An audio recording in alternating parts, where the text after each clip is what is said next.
Well, it's Boxing Day and I'm out for a little ride. I'm testing a new camera. It's not raining, which is a good thing, but it's cold. I'm starting to feel like I should put an extra layer of clothing on.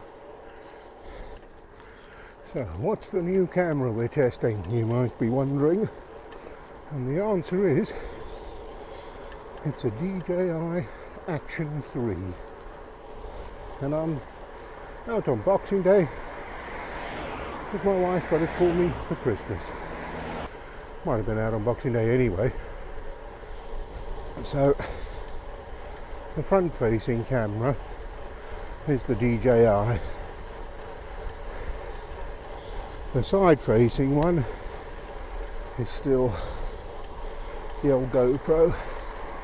And why? The Action 3, well, you know, I've had all sorts of problems with GoPro. They're great cameras when they work. The reliability is decidedly suspect. So I decided I'd give the DJI a try because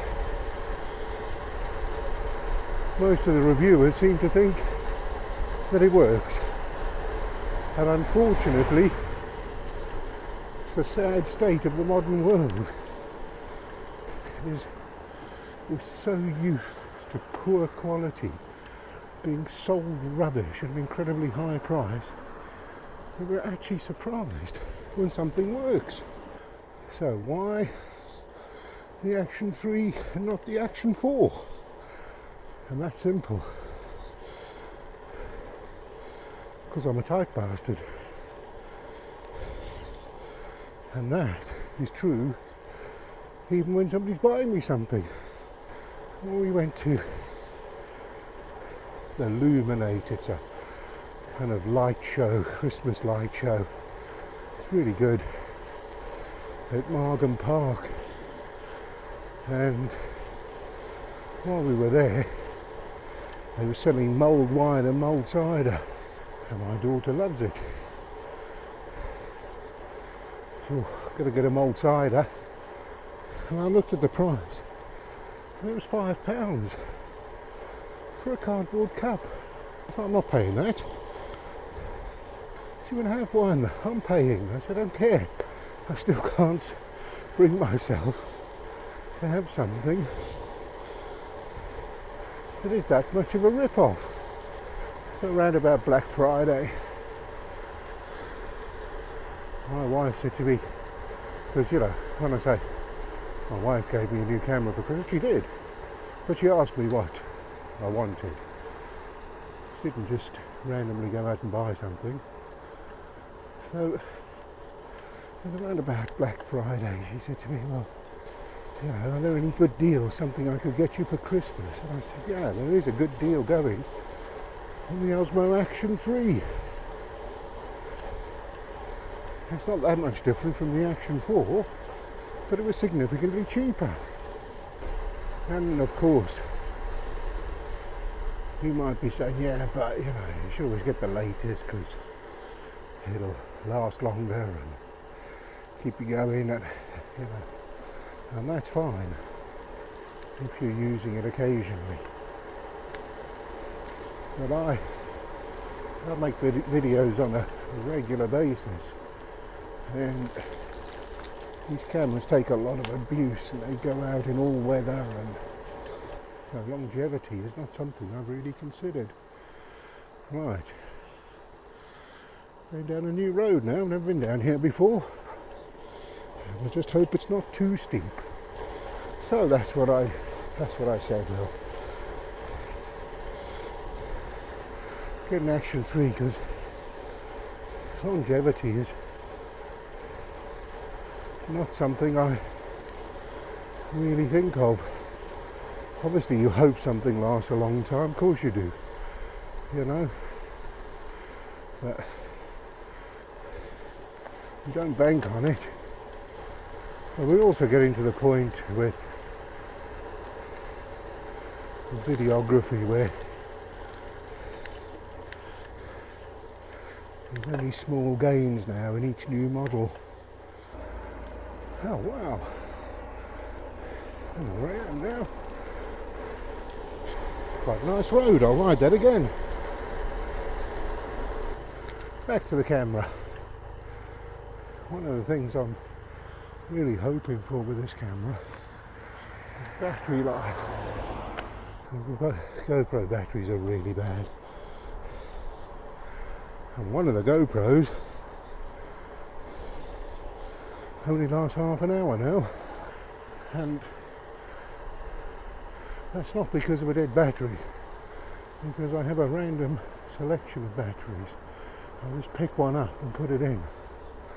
But that camera switches itself off after half an hour. And don't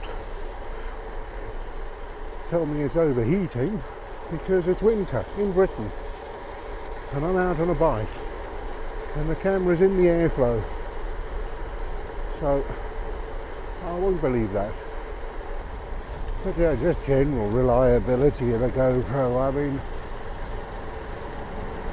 a number of times you film a whole video, and as I said, I do these in one take. I mean, I start recording when I leave, and I stop recording when the battery runs out. You get home and you look at the footage, and after about 5 seconds it's frozen. The audio's still running, but the frame it's on is the one you've got. And that is so frustrating. Whole video down the drain. And when you're like me and you just talk rubbish, it's not just a case of redoing it, because I can't remember what rubbish I talked. I'm still staying very local today because you watched the last video. I think it was anyway. I think I told you before that my wife went into hospital for an emergency appendectomy a few days before Christmas, and she's home. Recovery was longer than we thought it would be, but she's home now, so that's a good thing. And we had a reasonably nice Christmas, but no, we had a very nice Christmas. You know, it's nice when you haven't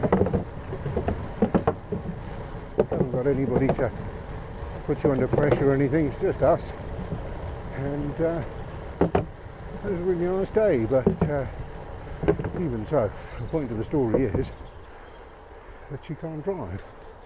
So if I have any mechanical failures or anything, I'm walking home. So I'm staying quite local today.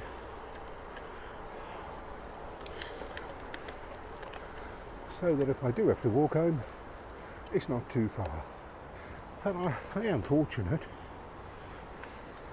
that in and around Bridgend there's some nice places to ride. And I'm out on the trek today. I don't know if I mentioned that. Boxing Day trek. I mean, this is called the Black Path, and this literally is in the middle of Bridgend. And I really like that. It's one of the things I really like about living here is there's so many options for cycle routes. Obviously it's Wales, so most of them are flooded all the time. But well, people out walking off their Christmas dinner, I expect. Got their thick coats on, looking at me as if I've gone mad. Certainly not dressed warmly enough for today's temperatures. Thank you. Oh, I was quite surprised. I haven't seen many dog walkers today, because you normally see them every day, rain or shine. Because the old dog needs to go out regardless of the weather. And he don't care whether it's Christmas or any other day. Really pleased I found that bridge. It's weird, isn't it?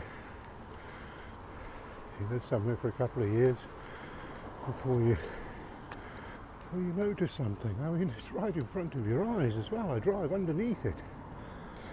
And of course you're concentrating on the traffic, I suppose, and you just don't see it. And I used to come up to this roundabout. It's a very busy road, this. Sort of the main way into Bridgend from the motorway. It's really busy. And I used to come down here and I would dread it, you know. Come to a roundabout hoping that I could find a gap, and it's a big roundabout, so you've got to get going, you know. You can't just dawdle across. And then I realised,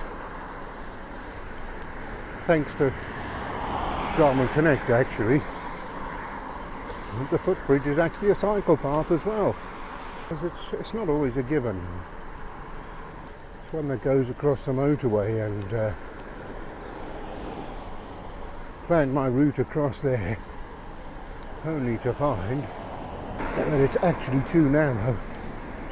It's literally just wide enough for one person to walk across, and it's really difficult to try and even push a bike across there. You certainly couldn't ride across it.